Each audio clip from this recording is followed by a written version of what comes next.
Então vamos ler 1 Pedro, capítulo 1, versículo 14.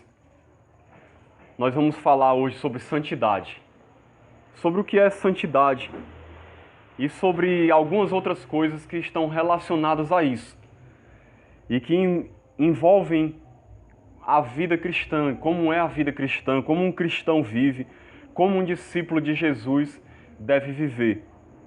Então vamos lá, vamos ler a partir do versículo 14. E como eu costumo fazer, a gente vai lendo e vai refletindo à medida que a gente for lendo. Diz assim a palavra de Deus: Como filhos da obediência, não vos amoldeis às paixões que tinhais anteriormente na vossa ignorância. Pedro aqui está falando para a igreja. A igreja são os cristãos, os discípulos de Jesus. Então, quando ele diz assim, como filhos da obediência é sinônimo de cristão, de discípulo de Cristo. Porque a Bíblia, sempre que a Bíblia chama alguém de filho de alguma coisa, é porque aquela característica é o que domina a vida daquela pessoa. Quando alguém é chamado de filho de Deus, por exemplo, é porque Deus é o Senhor daquela pessoa. Se alguém é chamado de filho do diabo, é porque o diabo é quem governa aquela pessoa. No caso aqui, as pessoas estão sendo chamadas de filhos da obediência. Por quê? Porque a obediência é uma característica que domina a vida do cristão. O cristão é chamado de filho da obediência porque ele vive em obediência. Pelo menos é para ser assim. Nós sabemos que muitas pessoas que se consideram cristãos, na verdade, eles não vivem em obediência. Andam do jeito que eles bem entendem, do jeito que eles acham que devem andar. Mas nós sabemos que existem valores eternos, valores cristãos, que são os valores de Deus, que eles norteiam a nossa vida. São esses valores que dão direção a nós, de como a gente deve andar, de como a gente deve ser, para poder agradar a Deus. Então o cristão, ele é um filho da obediência. Porque à medida que ele conhece a Deus, ele tem um encontro com Cristo, a vida dele é transformada e a obediência passa a ser uma característica da sua vida. Ele passa a ser uma pessoa que ele está sempre procurando andar em obediência a Deus. Isso é natural de um cristão. Se alguém não tem prazer em agradar a Deus, em andar em obediência, ele não pode dizer que é um cristão, porque é uma contradição. Porque o cristão, por ser filho da obediência, o seu prazer é obedecer a Deus. É procurar conhecer a vontade de Deus, e a vontade de Deus suprema está revelada na sua palavra, que é a Bíblia. E aí, quando nós conhecemos a sua vontade, nós procuramos praticar essa palavra, obedecer, para poder agradar ao Deus que nós servimos, a Jesus que é o nosso Senhor. Então isso aqui já é uma das primeiras coisas que a gente aprende, que o cristão, ele é alguém que vive em obediência. A vontade dele é obedecer, é agradar a Deus, é andar conforme a vontade de Deus. Se alguém diz que é cristão e não anda assim, ou ele não conhece Deus, não conhece ainda a vontade de Deus, ou então ele nunca foi um cristão de verdade, nunca chegou a se converter a Cristo. Porque um cristão, ele é um filho da obediência. Por isso que ele continua no versículo dizendo assim: Não vos amoldeis às paixões que tinhais anteriormente na vossa ignorância. Olha só, ele fala aqui de paixões que a gente tinha anteriormente na nossa ignorância. Do que ele está falando aqui? Ele está falando do estado que os cristãos viviam antes de conhecer a Cristo. O período da ignorância que ele fala aqui é aquele período em que a pessoa andava sem Cristo, não conhecia Jesus, e então ele andava do jeito que ele queria. Ele fazia o que dava na telha, a sua vontade era satisfazer os seus prazeres, aquilo que lhe dava prazer. A sua vontade era pecar, ele não se importava em pecar, em desagradar a Deus, em fazer aquilo que Deus não fica satisfeito. Quem anda na ignorância, como a própria palavra está dizendo, ignorância aqui não é uma pessoa bruta. Tem gente que pensa que uma pessoa ignorante é uma pessoa bruta. Não, ignorância aqui é uma pessoa que não tem entendimento. Uma pessoa que é cega, que não tem discernimento, não compreende quem é Deus e qual é a vontade de Deus. Quando nós não éramos cristãos, como é o caso da igreja aqui, para quem Pedro está escrevendo, a gente andava nessa ignorância. A gente era cego, a gente andava em trevas. A gente não compreendia quem era Deus, não compreendia quem era a gente, não compreendia qual era a vontade de Deus. A gente só vivia para agradar a nós mesmos, para satisfazer aquilo que a gente gostava, os nossos prazeres, aquilo que nos desse prazer. E isso se manifesta de várias maneiras na vida das pessoas. Para muita gente, os seus prazeres, as paixões, como ele fala aqui, paixões são esses prazeres, prazeres pecaminosos, coisas pecaminosas que as pessoas fazem. Isso são as paixões que ele fala aqui. Então, muitas pessoas viviam na bebedeira, na prostituição. E quando eu falo prostituição, não é aquela prostituição de estar numa avenida vendendo o seu corpo, não, é de fazer sexo sem compromisso com um e com o outro. Pessoas que andavam na mentira, no engano, na idolatria, na desonestidade, na maledicência, na avareza, na mentira, na preguiça, em todo tipo de pecado que as pessoas podem se envolver. Quando a gente vivia na ignorância, assim era a nossa vida. Era isso que nos guiava. A gente fazia as coisas motivado pelo que nos dava prazer. A gente não parava para analisar, será que Deus se importa com isso? Será que Deus vai gostar que eu faça isso? Será que Deus vai se agradar? Será que Deus está satisfeito com a minha vida? A gente não se importava. Quem vive na ignorância, vivia assim. E por ele estar ignorante, ele tem um desconhecimento total da vontade de Deus. Então é por isso que ele disse, não vos amoldeis às paixões que tinhas anteriormente. Em outras palavras, ele está dizendo para a igreja, irmãos, não se amoldem, ou seja, não se deixem moldar. O que é se amoldar? É você tomar a forma de algo, tomar a forma de alguma coisa. Se amoldar as paixões que tinha antes, significa o quê? Você voltar a praticar aquelas coisas. Você voltar a andar conforme o sistema mundano, o sistema pecaminoso que está longe de Deus. Isso é se amoldar aos prazeres do mundo, aos prazeres do pecado, a tudo aquilo que não agrada a Deus. Ele está dando um alerta para a igreja, olha, não se amoldem a essas coisas que vocês faziam antes. Por quê? Como ele disse antes, vocês são filhos da obediência. Deus chamou vocês para uma vida nova, para vocês obedecerem a Ele. Então não voltem a praticar aquelas coisas que vocês praticavam antes, quando vocês eram ignorantes. Porque aquilo ali tem que ficar no passado. Aquilo ali é característica de quem não conhece a Deus, de quem não tem entendimento das coisas espirituais. Se vocês são cristãos, vocês não podem ser mais daquele jeito. Tem que haver algo diferente em vocês. As pessoas têm que olhar para vocês e ver que vocês são diferentes. Porque o cristão ele tem que ser parecido com Deus. Ele tem que ser parecido com Jesus. A cada dia ele tem que ser transformado conforme a imagem de Cristo.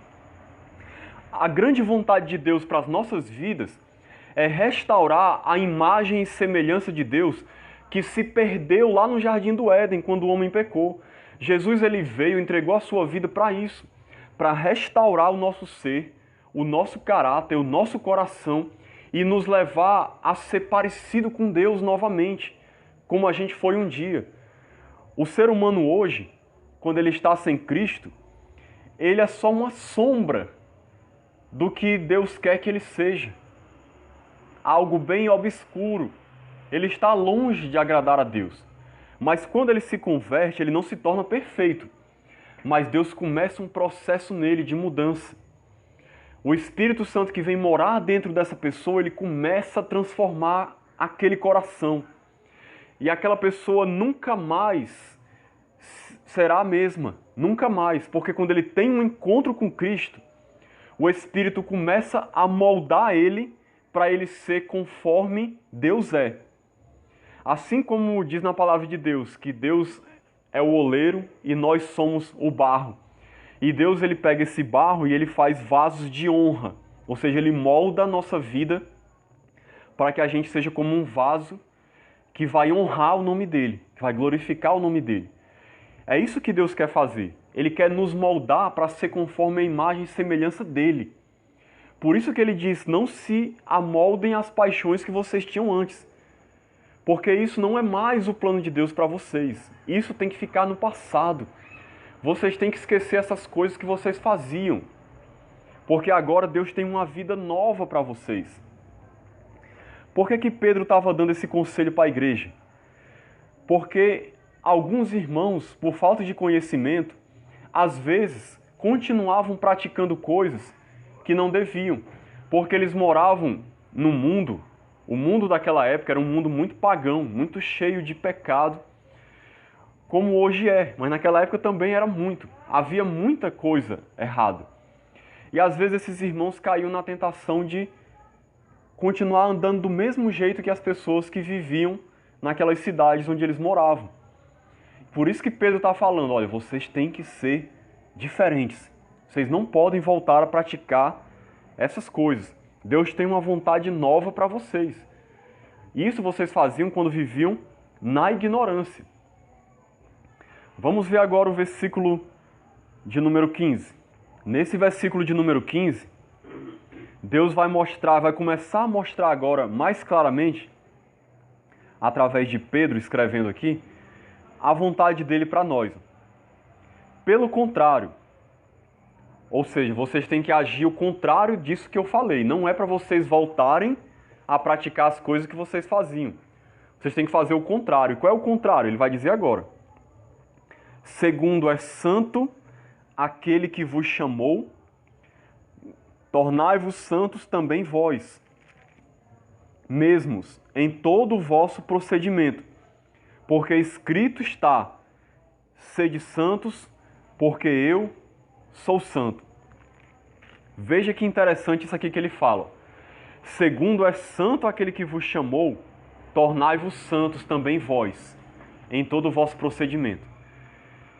Uma coisa muito importante que a gente aprende aqui. Deus, ele é santo. Deus, o que significa isso? Ele é totalmente puro. Totalmente perfeito. Não há nele nenhuma maldade. Não há nele nada de errado. Não há nele nenhum tipo de mancha, como a palavra de Deus diz, de ruga, de mácula. Nada de ruim. Embora as pessoas no mundo às vezes atribuam a Deus injustiça, infidelidade, acham que Deus não é bom, que Deus não está cuidando delas, que Deus está sendo injusto, mas Deus não é nada disso. Por mais que a situação às vezes leve as pessoas a pensar isso é uma falta de entendimento das pessoas, porque Deus é perfeito, Ele é santo e tudo que Ele faz é correto e certo. Não há nada que Ele faça que seja injusto, que seja desonesto, que seja errado. Porque não tem como Ele fazer isso. Porque tudo que Ele faz é consequência do seu caráter. E o seu caráter é perfeito. Ele é totalmente santo. Irmãos, Ele é tão santo que a Bíblia mostra lá em Isaías capítulo 6 que os próprios anjos, quando estão na sua presença, eles têm 6 asas, eles cobrem o seu rosto com 2 asas e com outras 2 cobrem os seus pés, como uma maneira de mostrar reverência a Deus, como que dizendo, eu não posso nem olhar para Deus e os meus pés não merecem nem pisar esse lugar. É como que dizendo isso, porque Deus é tão santo e tão puro que eles sabem que eles não merecem estar ali. na presença de Deus. Eles não são dignos. E olha que os anjos não têm pecado, mas eles não se acham dignos de estar na presença de Deus. Tamanha é a glória que emana da presença de Deus. É tanto que quando Isaías viu a glória de Deus, e ele viu só em parte, Deus revelou-se para ele ali o que ele podia suportar. Ele disse assim: ai de mim que estou perecendo, porque vi o Senhor. Ele achou que ia morrer. Tamanha foi a santidade de Deus que ele presenciou. Então esse é o Deus verdadeiro. É o Deus que a Bíblia mostra. É um Deus santo. É um Deus puro. Então, se nós temos um Deus santo, aí cabe a pergunta que a gente tem que refletir. E que as pessoas não percebem isso nas suas vidas. Mesmo muitas pessoas que se dizem cristãos. Será que um Deus assim, que é santo, ele vai aceitar na sua presença alguém que tem prazer no pecado, que afronta a sua santidade sem nenhum arrependimento, que peca descaradamente, sem nem se preocupar com o que ele pensa ou não, que faz pouco caso do sacrifício de Jesus na cruz, não se importa com o que Jesus fez, não crê no que Jesus fez, e vive no pecado, vive na desobediência, fazendo todo tipo de coisa que é abominável a Deus. Será que Deus vai aceitar alguém assim na sua presença? Alguém que escarnece de Cristo, que faz pouco caso do que Jesus fez, que vive como se Deus não existisse, fazendo todo tipo de coisa abominável, corrupta, errada, desonesta. A verdade, meus irmãos, é que Deus ele não pode tolerar isso. Deus ele não pode aceitar alguém que quer viver no pecado, que tem prazer no pecado, na sua presença. Quem é que Deus aceita na sua presença? É bom a gente compreender que nenhum de nós é digno de estar na presença de Deus. E nós não somos perfeitos. Mesmo quando a gente se converte, a gente não se torna perfeito. Mas a Bíblia diz que nós somos santificados. O que é isso? Por causa do sacrifício de Cristo, a gente é purificado dos nossos pecados. A gente é lavado simbolicamente pelo sangue de Cristo. Claro que não é literal, não é o sangue que vem e lava a gente, mas é uma maneira de dizer que por causa do sangue de Cristo, do seu sacrifício, o nosso coração é purificado. É feita uma lavagem espiritual em nós, no nosso ser, quando a gente se converte. Por que Deus faz isso? Por meio do seu Espírito. Para que a gente seja preparado e se torne apto para poder entrar na sua presença.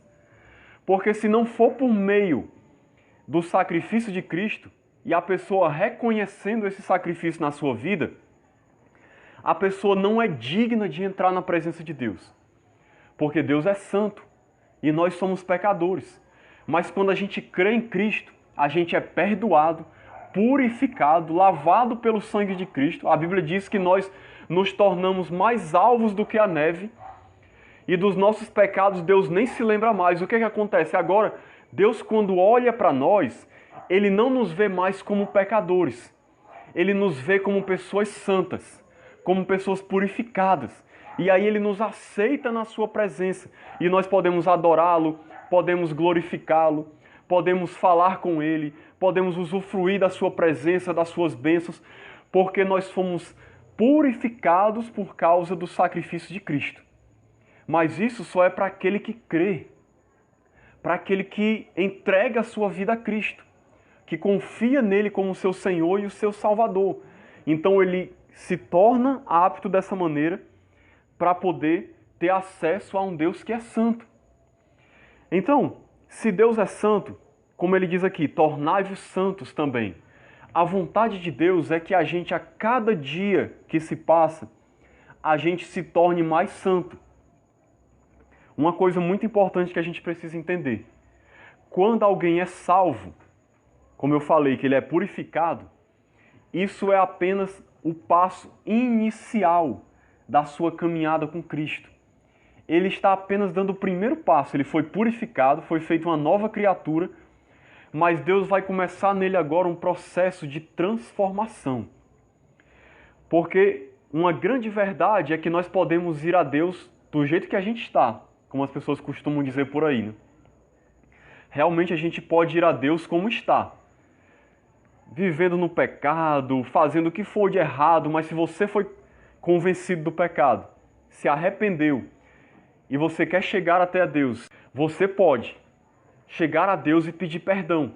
Ele vai te aceitar, se você se arrependeu de verdade. Só que Deus, ele não vai querer te deixar da mesma maneira, do mesmo jeito. A vontade de Deus é que a partir daquele momento que a gente entrega a nossa vida a Cristo, a gente entre num processo de santificação, de mudança, de crescimento espiritual, para se tornar cada dia mais santo, ou seja, mais parecido com Deus. Por isso que ele dá essa ordem dizendo, tornai-vos santos também. E mais na frente ele diz, sede santos, porque eu sou santo. E veja que ele diz assim, ó, tornai-vos santos vós mesmos em todo o vosso procedimento. Em tudo aquilo que você vai fazer, Deus quer que em todas as áreas da nossa vida a gente procure ser santo. A gente seja transformado. Deus, ele não quer nos deixar do jeito que ele nos encontrou. Isso é uma coisa muito maravilhosa, porque Deus nos ama tanto que ele quer nos mudar. Ele quer nos transformar. Ele quer nos fazer pessoas novas. Ele quer nos fazer pessoas diferentes. E isso é maravilhoso demais, porque nós somos muito pecadores. Na nossa essência, nós somos maus, a gente não consegue agradar a Deus. Mas Deus, pela sua misericórdia e graça, ele quer nos transformar numa pessoa melhor, numa pessoa mais parecida com ele. E não existe nada nesse mundo melhor do que isso. Poder se tornar mais parecido com Deus. E em todo o nosso procedimento, ou seja, Deus quer que a gente seja santo em tudo que a gente faz. Seja no nosso falar, ou no nosso pensar, até na maneira como a gente se veste, até na maneira como a gente anda, até na maneira como a gente se comporta, na maneira como a gente age, como a gente reage, no que a gente faz, no que a gente deixa de fazer. Deus quer que a gente seja santo, que a gente seja parecido com Ele, seja feito conforme a sua imagem. Isso é uma grande maravilha. Por isso que ele diz, sejam santos porque eu sou santo. Em outras palavras, Deus está dizendo, olha, eu sou santo. E por eu ser santo, se vocês estão vindo a mim, vocês têm que procurar ser santo também. É por isso que não existe isso de alguém dizer que é seguidor de Cristo e viver no pecado. É uma contradição, é uma incoerência, é algo que não bate, que não faz sentido. A maioria das pessoas no mundo não sabem disso, infelizmente, porque muitas vezes não é ensinado para elas. É ensinado para elas que basta elas frequentarem uma igreja, seja ela católica ou evangélica, seja qual for. É ensinado para elas que basta ela estar na igreja, que Deus já vai se agradar dela. Não é ensinado que ela precisa mudar de vida, que ela precisa ser diferente, que Deus tem algo melhor para ela, que Deus quer mudar o seu coração. Muitas vezes as pessoas são levadas a pensar que elas podem continuar vivendo do jeito que elas quiserem, que Deus não vai se importar, que no final das contas Deus vai salvar todo mundo, porque Deus é amor, Deus não vai condenar ninguém, não importa se você viveu no pecado ou não. E isso é uma grande mentira. Isso é uma grande mentira porque importa sim para Deus. Ele está dizendo aqui, olha, eu sou santo, eu quero que vocês sejam santos. Não quero que vocês sejam do mesmo jeito. Agora, uma coisa muito importante que a gente precisa entender. Não há poder em nós para a gente se tornar santo. A gente não tem essa capacidade. A gente não consegue, por mais que a gente se esforce. O que a gente precisa fazer é buscar a Deus. É abrir o nosso coração. É deixar Deus encher a nossa vida. É deixar Ele nos envolver, nos guiar, porque o próprio Deus vai se encarregar de nos transformar. Quem nos transforma é Deus. A gente não tem capacidade de se transformar. Quando é dada a ordem para os cristãos aqui serem santos, Não é que eles tenham capacidade, é porque eles têm que buscar a Deus para poder se tornarem santos. É isso que ele está dizendo em outras palavras.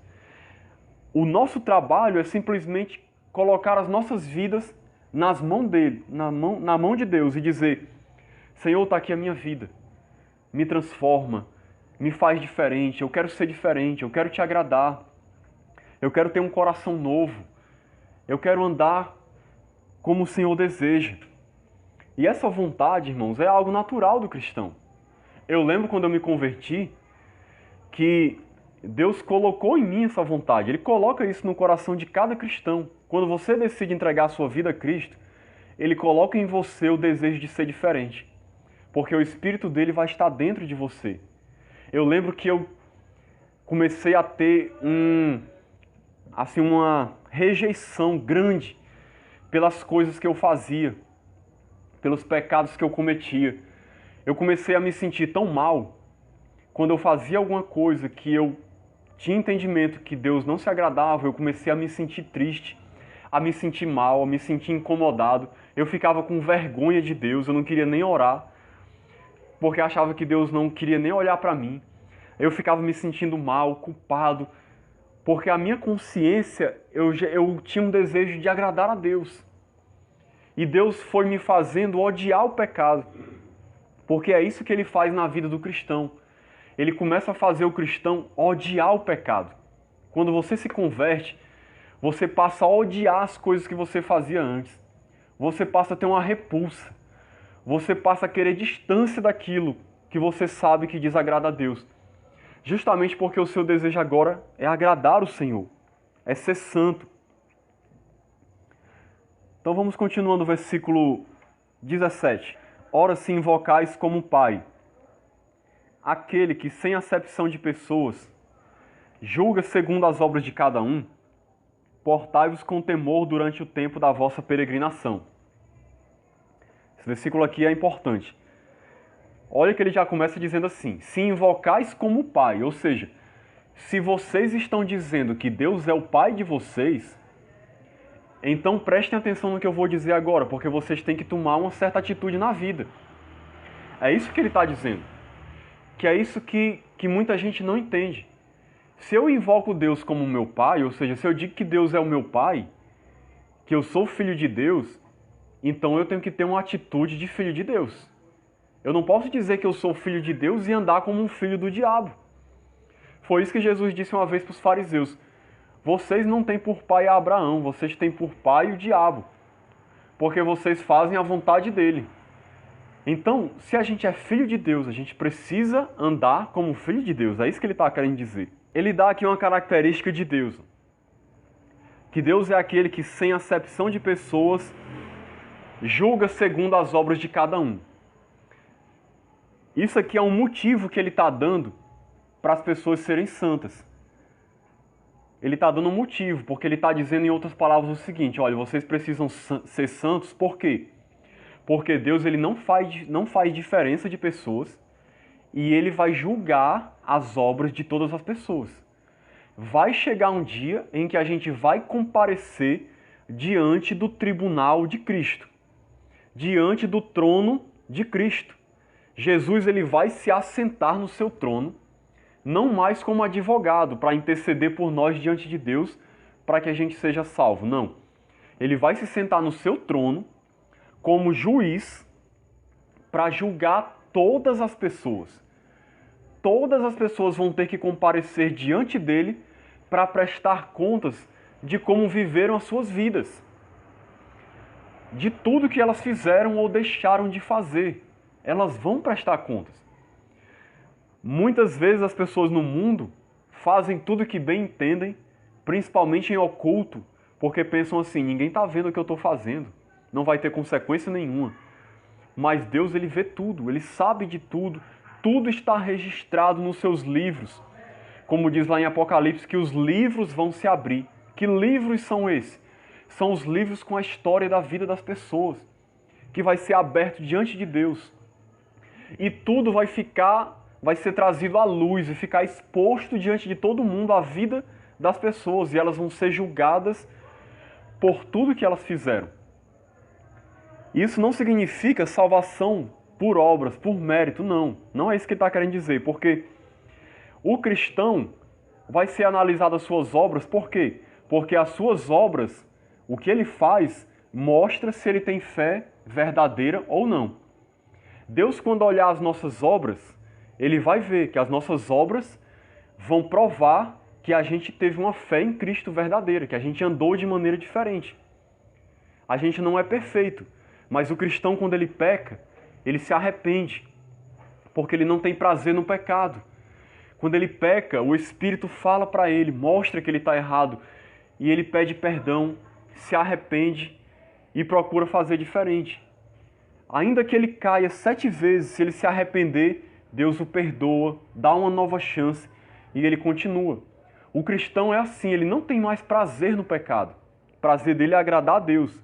Ele procura se arrepender. Agora, aqueles que viveram no pecado, quando eles chegarem diante de Deus, eles vão prestar conta de tudo que fizeram.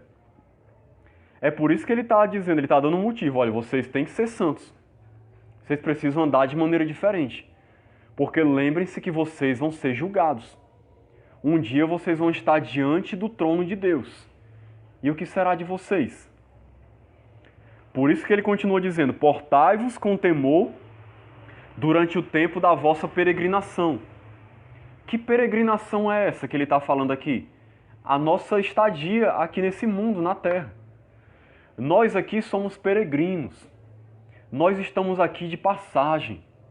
Às vezes as pessoas pensam que essa vida, elas agem, na verdade, como se essa vida fosse durar para sempre.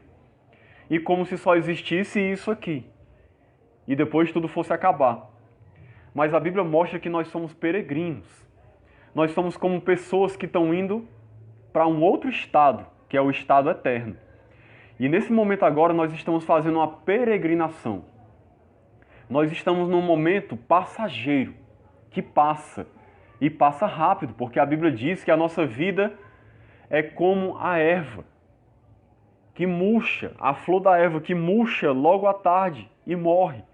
Nós somos como uma flor da erva, que murcha rápido, a nossa vida passa rápido. É uma peregrinação rápida que a gente está fazendo aqui. E nós estamos caminhando para um estado eterno. Seja na presença de Deus ou longe de Deus.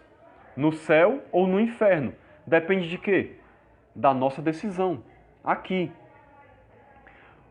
Por isso que ele diz, portai-vos com temor nesse momento da peregrinação de vocês. O que é temor aqui? Não é medo.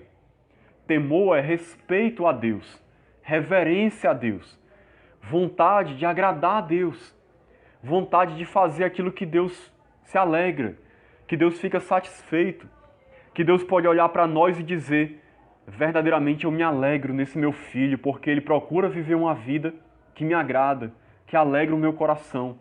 Isso é ter temor. Quem não conhece a Deus não tem esse temor. É o que eu disse antes, ele não se importa. Simplesmente ele não se importa se Deus se agrada ou não. Ele só se importa com o que ele quer ou com o que ele quer fazer. Mas como essa peregrinação é rápida e a gente está indo para um estado eterno, a nossa vida aqui, a maneira como a gente vive aqui, é que vai fazer a diferença em toda a eternidade. Então veja só, de que adianta viver uma vida aqui no pecado, usufruindo de todos os prazeres que o mundo pode oferecer, prazeres pecaminosos, curtir a vida, entre aspas, como as pessoas dizem, né? Bebedeiras, prostituições, mentiras, enganos, roubo, assassinato, avareza, tudo. De que adianta viver assim e aí morrer sem Cristo e passar toda a eternidade numa condenação eterna? Será que vale a pena? Será que vale a pena trocar toda uma eternidade que poderia ser maravilhosa por causa de momentos tão rápidos de prazer? É algo que as pessoas deveriam analisar. Será que vale a pena? Eu vou curtir aqui alguns anos, vou pecar, e o pecado ele traz prazer realmente para a carne, para nossas vidas. Porque ele agrada a nossa natureza, realmente. O pecado não é uma coisa ruim, no sentido de que é algo que não dá prazer. Não, o pecado ele dá prazer, por isso que as pessoas pecam. Agora, será que vale a pena ter esses prazeres e depois passar o resto da eternidade condenado? É por isso que ele está dizendo para os irmãos, sejam obedientes agora, para que depois vocês sejam recompensados por causa dessa fé em Cristo. Porque se vocês andarem em temor como verdadeiros cristãos, vocês vão comparecer diante de Deus e vão ser absolvidos. E vocês vão entrar na eternidade, na presença de Deus para sempre. Por isso que é importante a gente ter temor durante a nossa peregrinação. E aí ele continua o versículo 18. Sabendo que não foi mediante coisas corruptíveis, como prata ou ouro, que fostes resgatados do vosso fútil procedimento que vossos pais vos legaram. Veja só o que ele está dizendo aqui. Ele vai mostrar agora mais uma razão para a gente ser santo. Mais um motivo que ele está dando para a gente ser santo. Olha, vocês não foram resgatados. Resgatado é como alguém que vai lá e liberta uma pessoa de uma situação. Vocês não foram resgatados da vida fútil, vazia, sem sentido que vocês viviam. Vocês não foram resgatados através de dinheiro, não. De coisas corruptíveis. Vocês não foram comprados com dinheiro, com diamante, com ouro, com pedras preciosas. Vocês foram... Aí ele vai dizer, ó, versículo 19. Mas pelo precioso sangue, como de cordeiro sem defeito e sem mácula, o sangue de Cristo. Veja o que ele está dizendo para a igreja. Irmãos, atentem, prestem atenção. Vocês foram comprados, não foi por dinheiro, por pedras preciosas, foi pelo sangue de Jesus, pelo sangue precioso de Cristo. Custou alto a salvação de vocês. O resgate de vocês, para vocês é de graça. Basta vocês crerem. Mas para Jesus custou caro. Custou o sangue precioso dele. Imagine só, o sangue puro de uma pessoa como Cristo, que foi totalmente e é totalmente perfeito, como ele diz aqui, sem máculas, sem defeito. Foi o sangue da pessoa mais perfeita que já pisou nessa terra. O sangue daquele que é Deus e que é homem, que é divino, o Filho de Deus, que entregou a sua vida na cruz por nós. Ele derramou o seu sangue puro para nos salvar. Ele se tornou maldição em nosso lugar para poder nos salvar. Porque quando ele estava na cruz, a Bíblia diz que ele se tornou maldito. Porque era maldito todo aquele que era colocado no madeiro, ou seja, levantado numa cruz.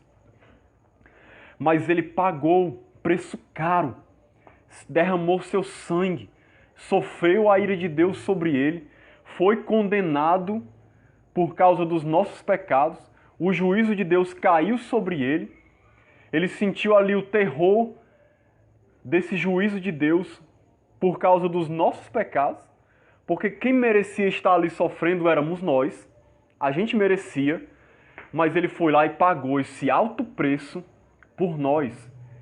Então é por isso que ele está dizendo, parem para prestar atenção. Jesus pagou um preço tão caro por vocês. Ele derramou o sangue dele por vocês. Então vocês não podem tratar o sangue de Cristo como se fosse uma coisa qualquer.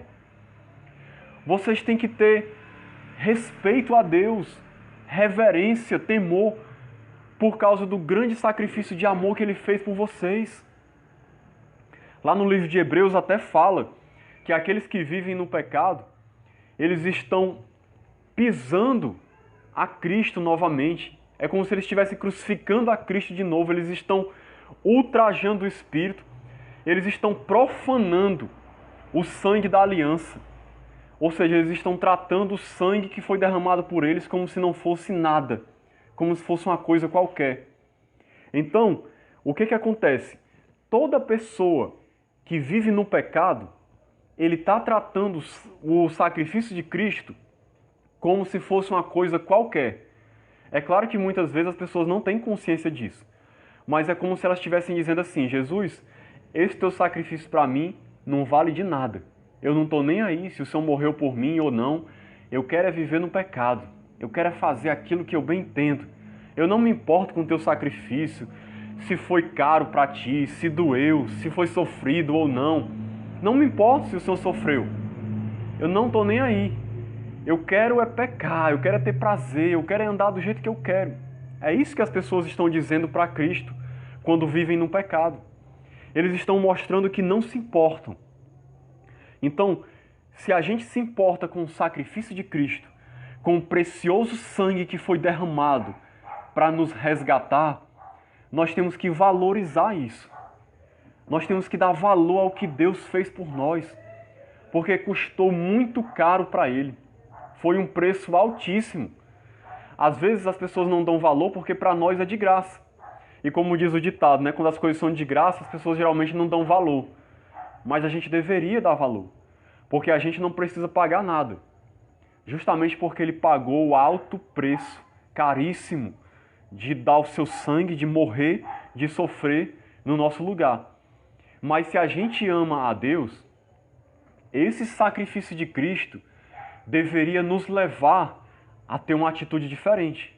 A gente deveria sempre pensar assim: meu Deus, o Senhor fez tanto por mim, sofreu tanto para poder me salvar, pagou com o teu próprio sangue para me resgatar da perdição que eu vivia, da vida vazia e sem sentido que eu tinha. Eu não posso menosprezar isso, eu não posso desrespeitar o Senhor, eu não posso viver de qualquer maneira. Eu vou procurar ser diferente, Senhor. Eu quero te agradar em forma de gratidão ao que o Senhor fez por mim, em forma de, não para recompensar, mas em forma de louvor e agradecimento a Deus pelo que Ele fez por nós. Porque a gente nunca vai ter como recompensar a Deus pelo que Ele fez por nós. A obediência não é para pagar alguma coisa, para recompensar a Deus, não. A obediência é uma maneira da gente mostrar gratidão pelo que Deus fez por nós.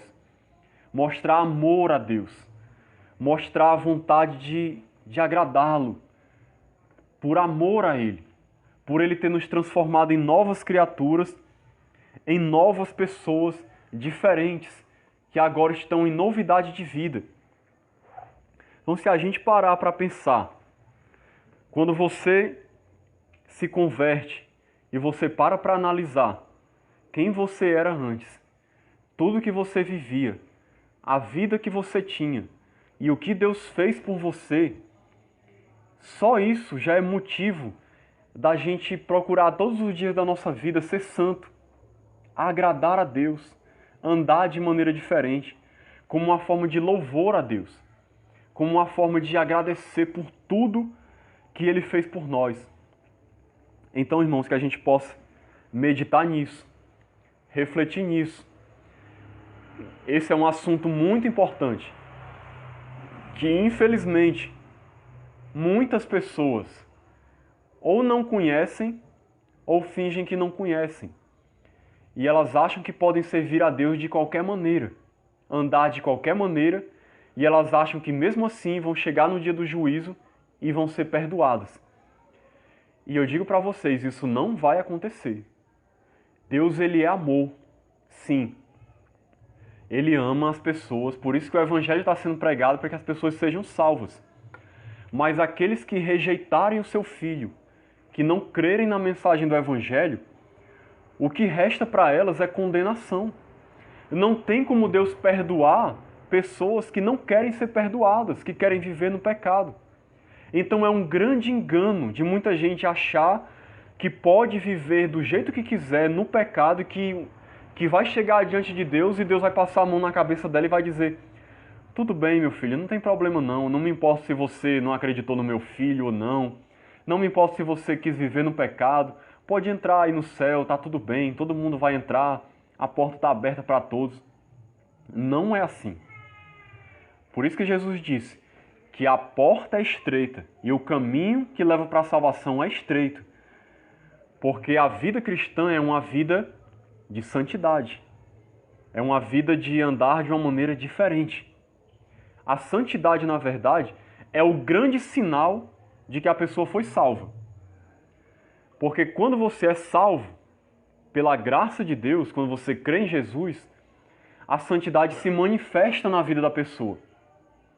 Então que a gente possa dar importância para isso. Porque, como disse Jesus, muitas pessoas vão chegar na presença dele naquele dia e vão dizer: Senhor, mas nós fizemos isso, fizemos aquilo, nós expulsamos demônios, fizemos milagres, o Senhor pregou nas nossas ruas, o Senhor esteve lá presente, a gente estava te adorando. E Jesus vai dizer: afastem-se de mim, eu nunca conheci vocês. Por que Jesus vai dizer isso? Porque Jesus só conhece aqueles que andam com ele em intimidade, que são seus amigos, que têm prazer em obedecê-lo. Aqueles que vivem no pecado são desconhecidos para ele. É claro que ele conhece, mas o conhecer aqui é de ter intimidade, de ter amizade. Ele vai dizer para essas pessoas: eu não conheço vocês. E Jesus também disse em certa parábola que vai ter gente que vai bater na porta e vai dizer: Senhor, abre a porta para a gente quer entrar. E as pessoas vão chorar, lamentando, porque vão ver Abraão, Isaac, Jacó, toda a igreja celebrando a Cristo, celebrando a vitória junto com Cristo, e eles vão se ver lançados do lado de fora, sem poder entrar. Porque eles vão bater na porta, mas a porta não vai se abrir, porque depois que a porta se fechar, não se abre mais. E essas pessoas vão com certeza lamentar pelo resto da eternidade e vão dizer: por que eu não vivi diferente? Por que eu não acreditei? Por que eu não me tornei um cristão de verdade? Por que eu brinquei tanto? Por que eu não levei a sério? Eu pensei que ia dar certo no final, mas não dá, irmãos. Deus, ele não tem o jeitinho brasileiro. Deus, só há um caminho para a salvação e para a eternidade: crer no seu Filho e reconhecê-lo como o Senhor da sua vida.